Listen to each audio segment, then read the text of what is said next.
Привет, мои дорогие! Новости выходного дня, но очень интересно. У нас даже сегодня есть герой выходного дня. Это Бар де Вевер, это премьер-министр Бельгии. И он сегодня очень так, как говорится, качественно прошелся по «Политика». Это такое лживое издание, как и Reuters, как и многие. Да? Вот я думаю, как после войны они будут выживать. Там будет, конечно, очень много судебных дел с ними, но да, ладно, бог с ним. Там у них будут проблемы. Также Путин говорил про BBC. У BBC будет куча проблем с этим. Я не знаю, как они будут в Россию заходить. Наверное, никак. Также у нас потерян сегодня Мирноград для ВСУ. Вот. Ну и куча лжи от Зеленского. Так что, дорогие мои, я тоже всегда там, у меня возникает вопрос, как можно верить Зеленскому. Ну, я понимаю, что в Европе никто не получает достоверную информацию о том, что происходит действительно в Украине. Ну, я имею в виду о том, что на линии фронта происходит. Но украинцы-то должны понимать, есть же куча пабликов нормальных украинских, которые говорят действительно, что происходит, без каких-то там окрасов, я имею в виду там проукраинские, да, или пророссийские, а именно объективную картину, которая есть. Окей, поехали. Сумская область, Краснополье. Россияне перешли госграницу в районе населенного пункта Высокой Сумской области и закрепились в поселке, тем самым заняв самую высокую точку Сумской области. Кроме того, российские ДРГ уже присутствуют в населенном пункте Таратутино. Не путать с Тарутино, потому что это в Одесской области, а это там Таратутино. И ЖД-станции на крупный поселок Краснополье, дорогие мои. Так что вот такие вот позитивные новости идут. А у Зеленского совсем другие, как и у Сырского, совсем другие новости. Сейчас я вам покажу пророка, да, который, ну, это мы его так в телеграм-канале назвали. Кстати, подписывайтесь туда, ссылка под каждым видео. Слушаем, потом разберем. В Україні лучше, ніж за кордоном. А ви за кордоном бували? Був А де ви були? Одеса, Миколаївка, Польща. Одеса, Миколаївка, Польща, це ви за кордоном, да, бували? Так. Ну, что мне еще добавить? Даже люди с таким социальным статусом, как видите, знают, где и что такое за кордоном. То есть, ну, вполне возможно, что Одесса скоро станет за кордоном для украинцев. Окей, дорогие мои, вышла новая герань. И вот видео, конечно, с матом, но я его порежу, послушаем и потом тоже сделаем заключение по этому поводу. Поехали. Обычного модемчик. Антенна 1, антенна 2, антенна 3. Тут то же самое. 1, 2, 3. Все как обычно. Модем, флешка, всякая полетная. Самое главное и интересное. Парам! Он видел, куда летел, и не видел. И судя по вот этому стеклышку, тут еще и тепловизор. Так что он уверенно. Новинка, не ждали, встречайте. Вот так вот. Как-то так. Ну, во вчерашних своих заявлениях Путин делал заявление по поводу дронов, что Россия в этом плане лидирует. Дорогие мои, Россия использует в атаках на Одесскую область обновленные герани, оснащенные тепловизорами и видеокамерами. Новая модификация дронов позволяет оператору в реальном времени наблюдать за обстановкой и выбирать цели для ударов прямо во время полета, что значительно повышает точность атак, дорогие мои. Ну, что хочу сказать. Сейчас там идут разбирательства по поводу ПВО, да, что 40 точно легло в Затокский мост, и вот там уже около 20 легли хорошо в Маякский мост. Ну, знаете, очень много вопросов и к Зеленскому по поводу там существования ПВО, а также молдавская сторона заявляет об этом тоже. Спрашивают у Зеленского, а что ж там с ПВО-то на самом деле? Логистику положили там конкретно. Сейчас я буду показывать вам кадры, все. Ну и также у нас там проснулись два петушка националистических, они сделали свои заявления, я вам тоже о них прочитаю. Но сейчас переходим к другому. У нас сегодня над Киевом летал дрон с российским флагом, дорогие мои. Смотрим. Що за бред вообще?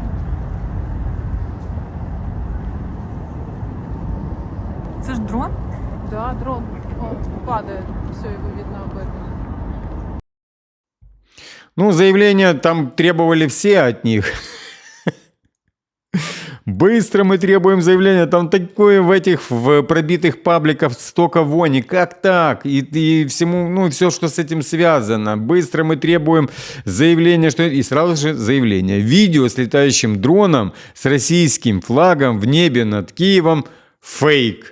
Это заявила пресс-секретарь с интересной фамилией Юлия Гердвилис. Знаете, чисто украинская фамилия. И сразу же, как обычно, фейк. Ну, я думаю, поверим им. Ну, тоже сегодня Шмыгаль показывал и хвастался о том, как выглядят сейчас границы, только не с Россией и не линия фронта, дорогие мои, вот так вот выглядят границы с Молдавией, если кто не знает, с Румынией, ну, где вот есть вот такие вот большие площади, с Венгрией так выглядят границы.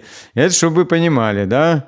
Вот кто враг на самом деле. Враг – это украинский ухилянт. И вот там рядом едет сразу же погранцы, которые за этим всем наблюдают. Так что вот куда деньги уходят. Чтобы ухилянт не убежал. Смотрите, да?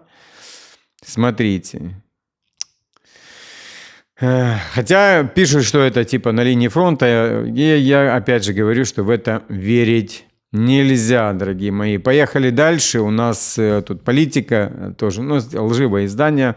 Ну, вот что они пишут, что налогоплательщикам ЕС придется ежегодно выплачивать 3 миллиарда евро в виде процентов по займу в рамках плана по наращиванию общего долга для финансирования обороны Украины, пишет издание со ссылкой на высокопоставленных чиновников Еврокомиссии.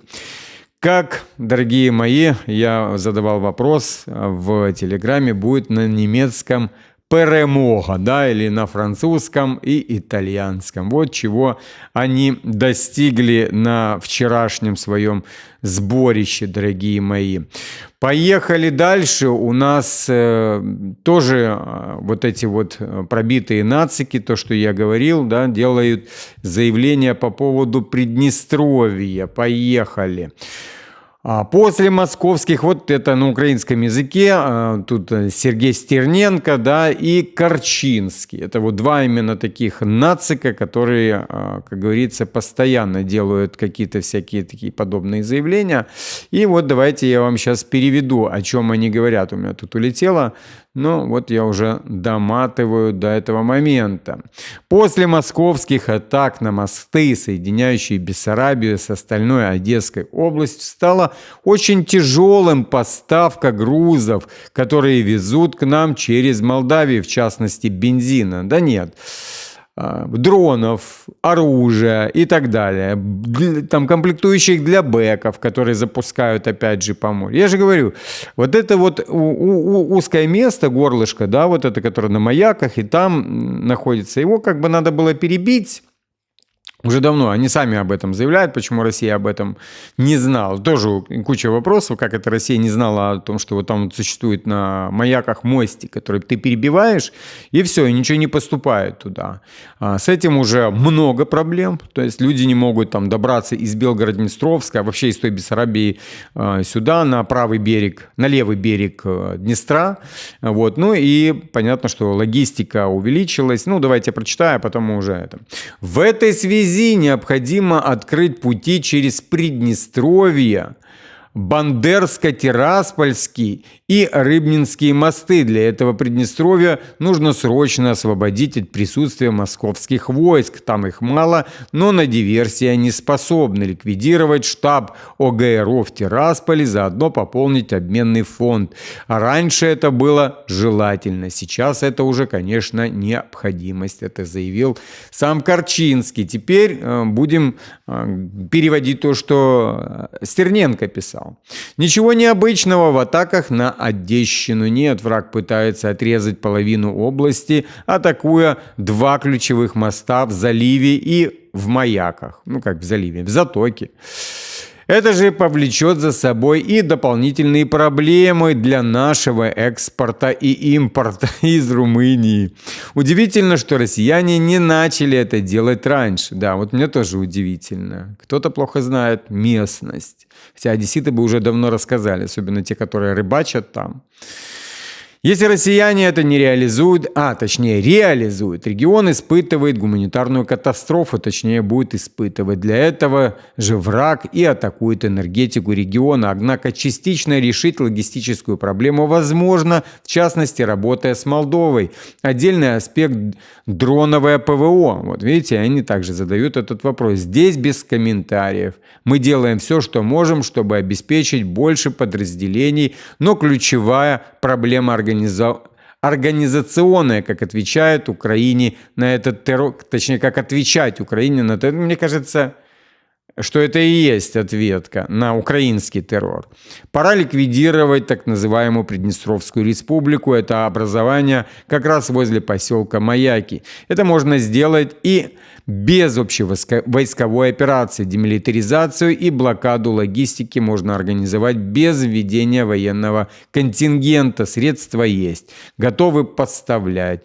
Россияне хотят атаковать наш юг. Мы должны лишить их боевой способности на этом направлении. Тирасполь должен быть изолирован. Это вопрос нашей национальной безопасности, заявил Стерненко. Давайте немного разберем этот вопрос. Он намекает на то, что у нас там есть Рыбнинский мост, который именно связывает через Днестр. Если кто не знает, то со стороны Украины там, в Одесской области как раз вот именно от Маяк идет через Кучурганы аж туда практически до Винницкой области, там кусочек есть, заходит в Винницкую область, то есть через всю Одесскую область идет Приднестровье. И также этот кусок Приднестровья разделяется как раз Днестром. Вот, это рекой. С Молдавией имеется в виду. Граница идет там. В некоторых местах она там не идет, в некоторых она идет там как раз. И вот он предлагает, начиная от Рыбницы, это от севера, да, можно сказать, Приднестровья, до самого юга, там в Тирасполе мосты, поперебивать эти мосты, либо поблокировать их со стороны Молдовы.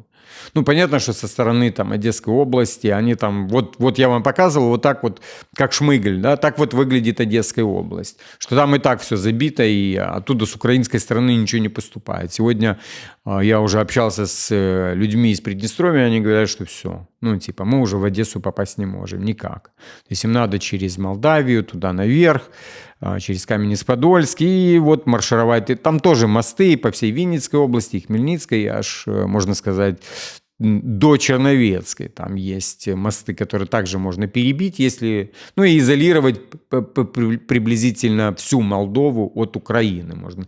Они могут только заходить на Бессарабию, и больше нету у них ничего. Там, грубо говоря, там аж до Черновецкой. То есть усложнить всю эту логистику.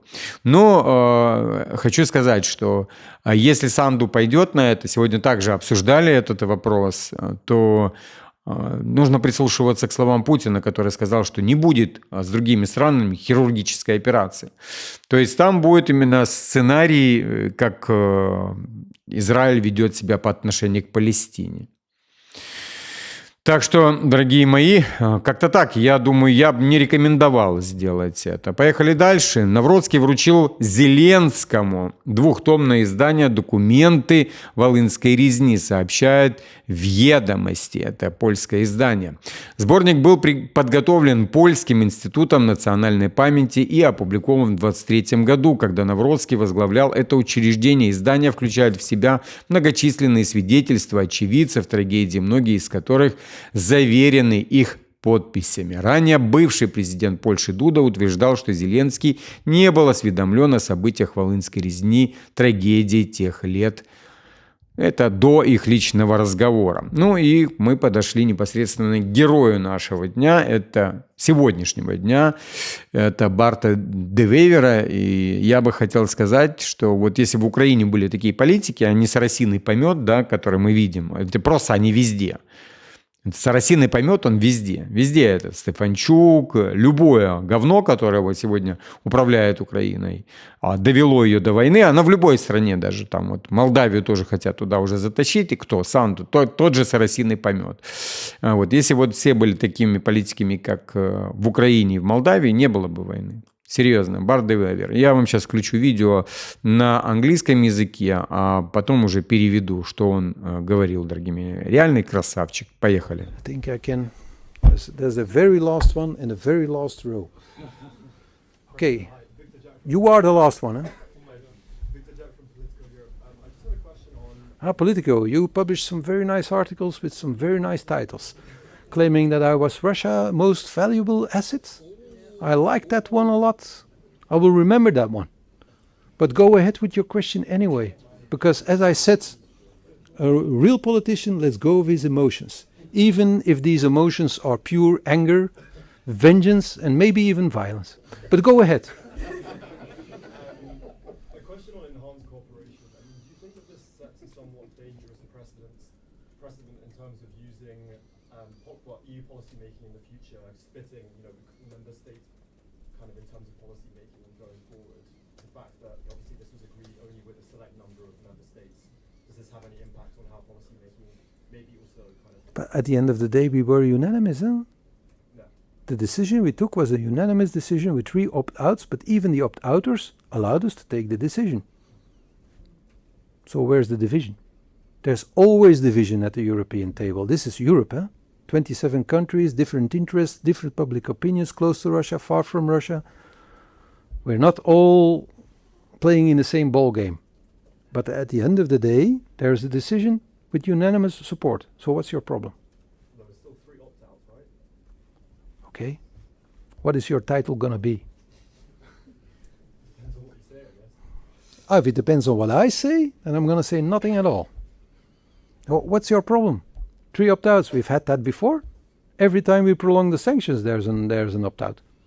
There's someone who's saying, okay, you can go ahead, but without my support.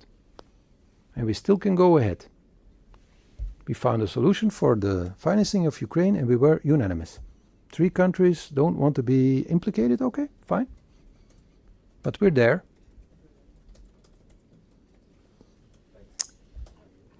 That's good, but now I have to go to my dacha in St. Petersburg, where my neighbor is Depardieu, and then across the street there is Assad. And I think I can become mayor of that little village. Maybe that could be your title.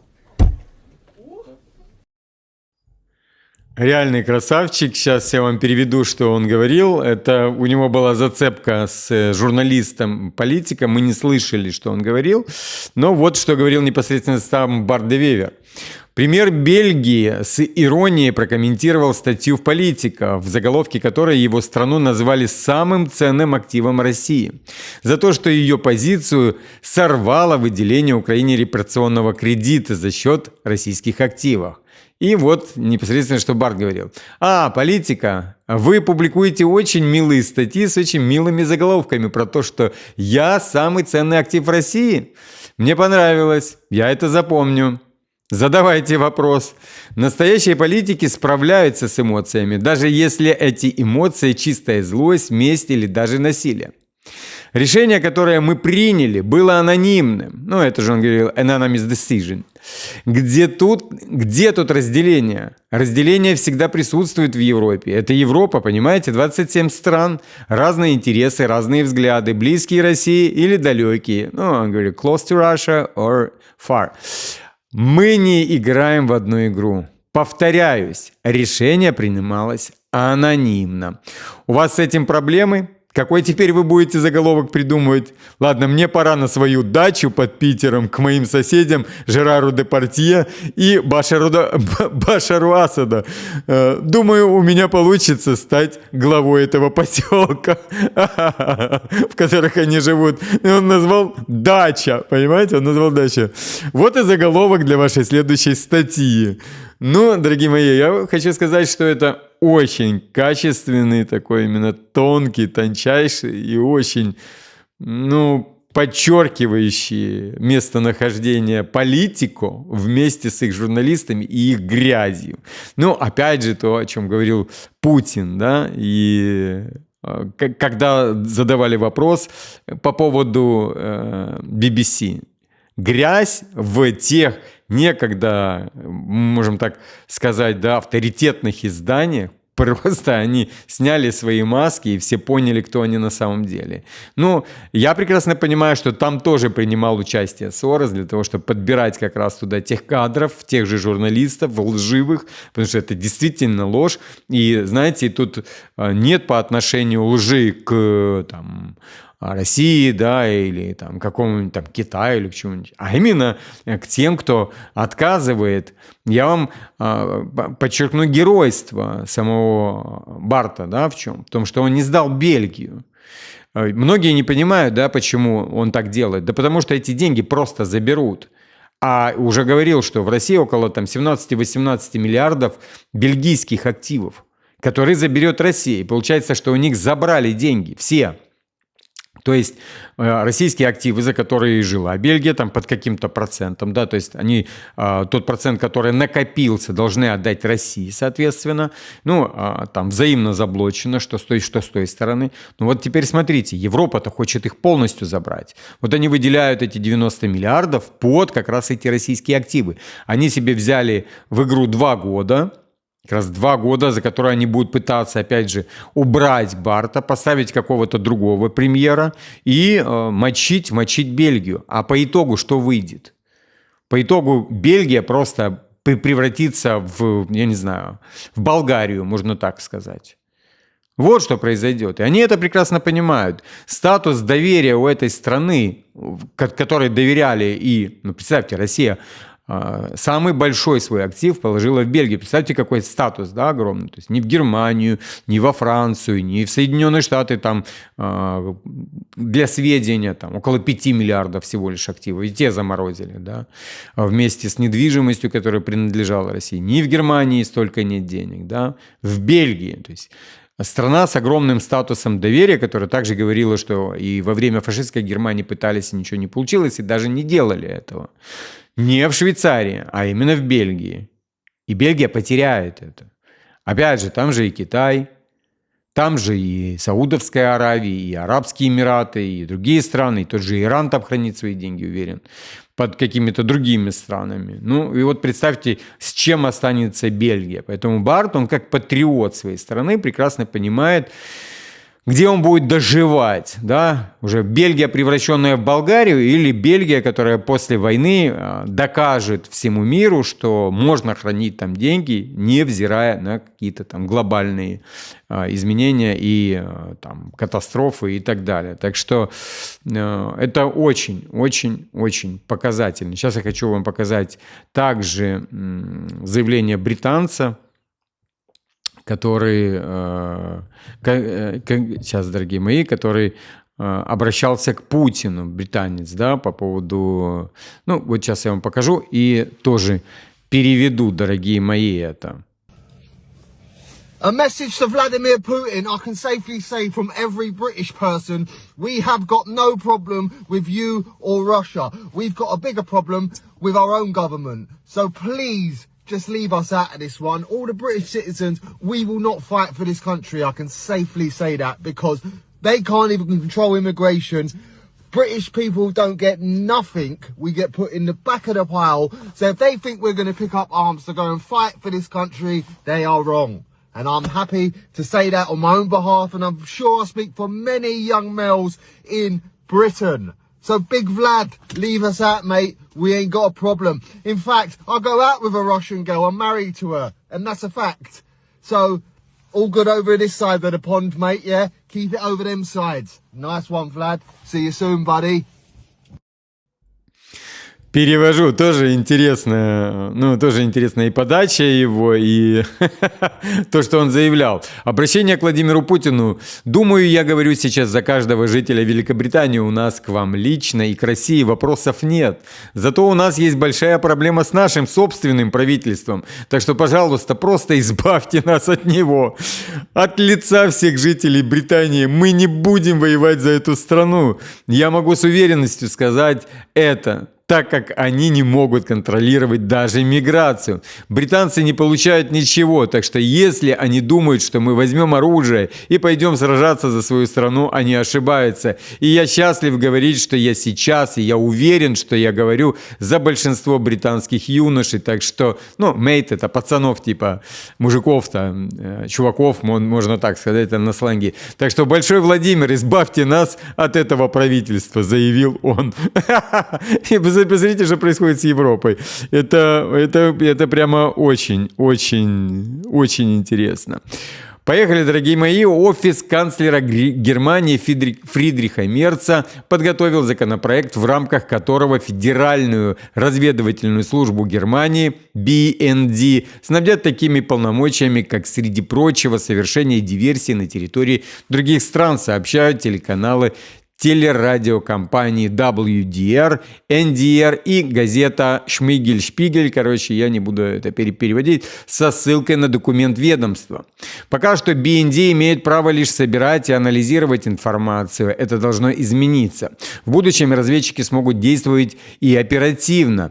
Это означает, что им будет разрешено осуществлять активные действия для защиты Федеративной Республики. Например, диверсии с целью ослабления вооруженных сил, киберпространства для вывода из строя систем вооружения, говорится в сообщении на сайте телеканала ARD.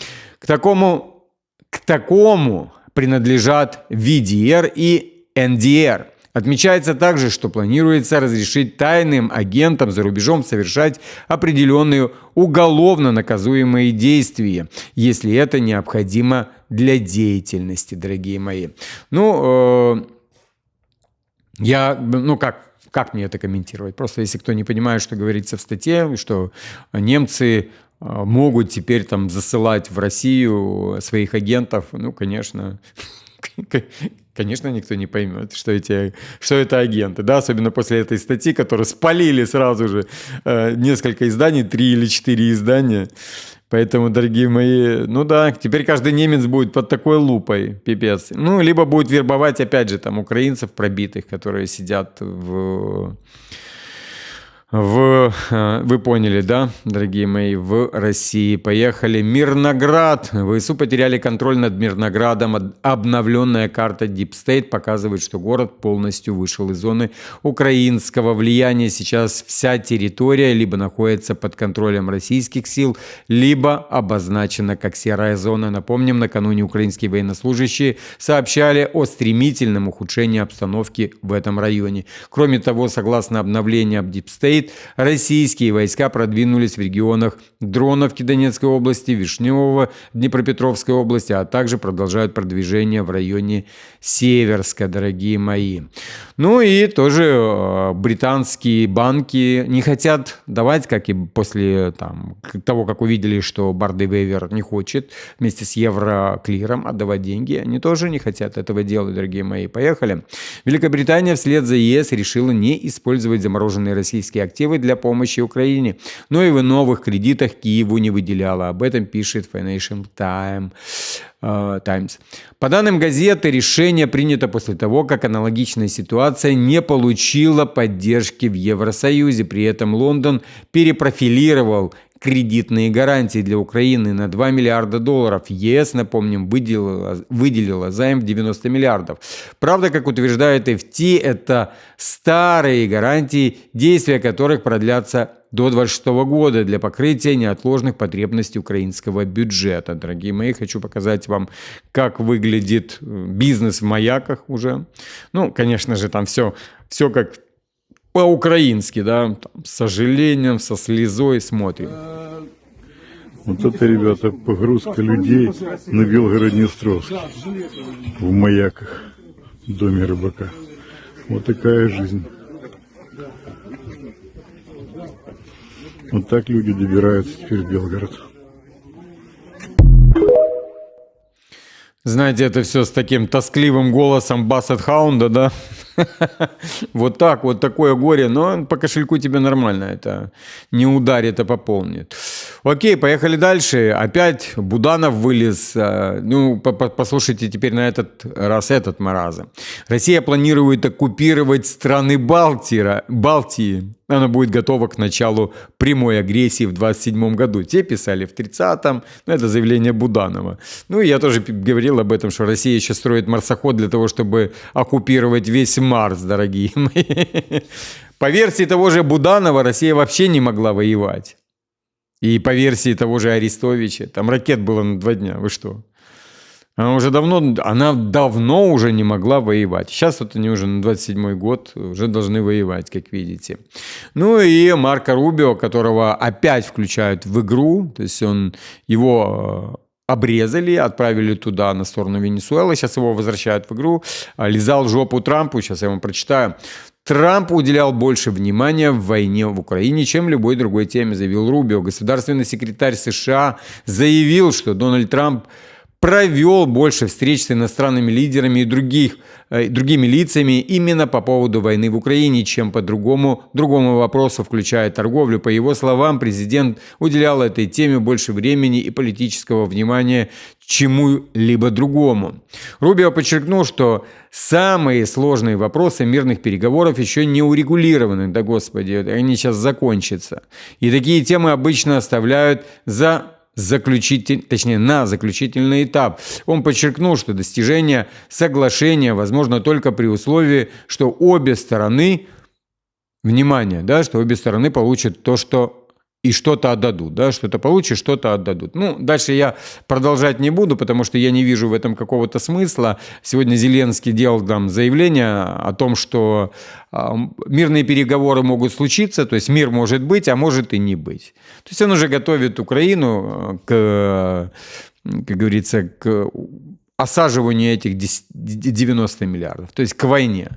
Война будет, дорогие мои. Видите, как границы, как они уже сделали, чтобы не убежал украинский ухилянт, чтобы его ловить. Так же, как говорят уже в Украине, усилилась вот эта мобилизация, как мы видим, и могилизация. Так что Рубио просто вылизал жопу Трампу и больше ничего. И возвращение Рубио как раз и говорит, что скоро завершат опять эти мирные переговоры, обвинят Россию, и все по классике, пойдут воевать дальше. А Трамп будет двигаться напрямую туда, в сторону Китая. Вот, увидите то, о чем я и говорил вам. Подписываемся, дорогие мои, кто не подписан. Новости у нас вышли длинные, хоть у нас и выходной день, но они очень интересные. Всех обнял.